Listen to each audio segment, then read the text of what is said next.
திருச்சிற்றம்பலம். அருட்பெரும் ஜோதி அருட்பெரும் ஜோதி தனிப்பெருங்கருணை அருட்பெரும் ஜோதி. எல்லா உயிர்களும் இன்புற்று வாழ்க. மனதை அடக்குவது என்பது கடினமான காரியம். அதனை பற்றி தாய்மானவர் சொல்கிறார். கந்துக மதக்கரியை வசமா நடத்தலாம், கரடி வெம்புலி வாயையும் கட்டலாம், ஒரு சிங்கம் முதுகின் மேல் கொள்ளலாம், கண் செவி எடுத்தாட்டலாம், வெண்தழலின் ரதம் வைத்து 5 உலோகத்தையும் வேதித்து விற்று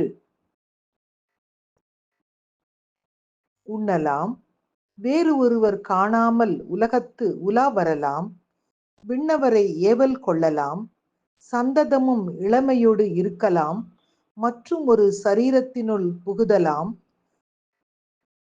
சலமேல் நடக்கலாம், கனல் மேல் இருக்கலாம்,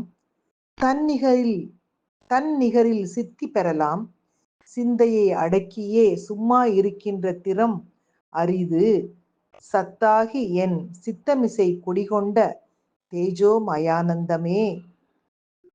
குதிரை மத யானையை வசமா நடத்தலாம், கரடி வெண்புலி வாயையும் கட்டலாம், ஒரு சிங்கத்தின் மேலேறி உட்கார்ந்து கொள்ளலாம், பாம்பை ஆட்டுதல் கூட கூடும்,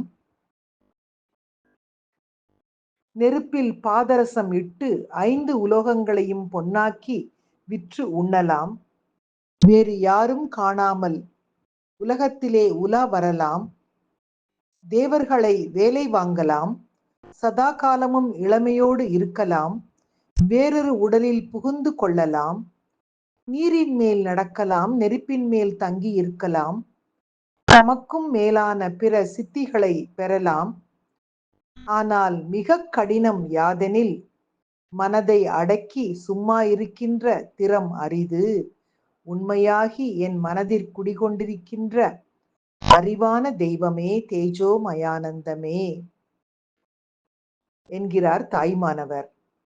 இத்தகைய அலையும் மனதை அடக்குவதற்கு எளிய ஒரு வழி தியானம்.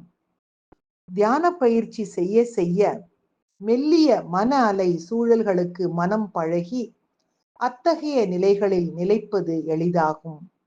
மனமானது அமைதி நிலையை அடையும்.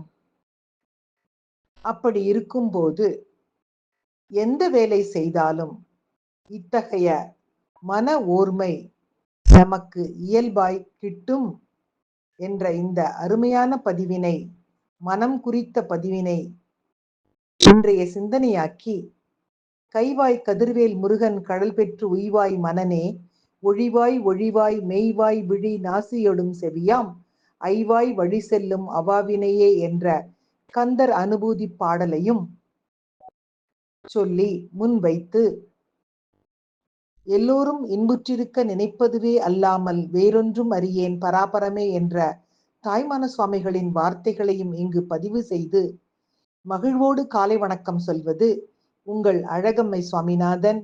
Happy morning.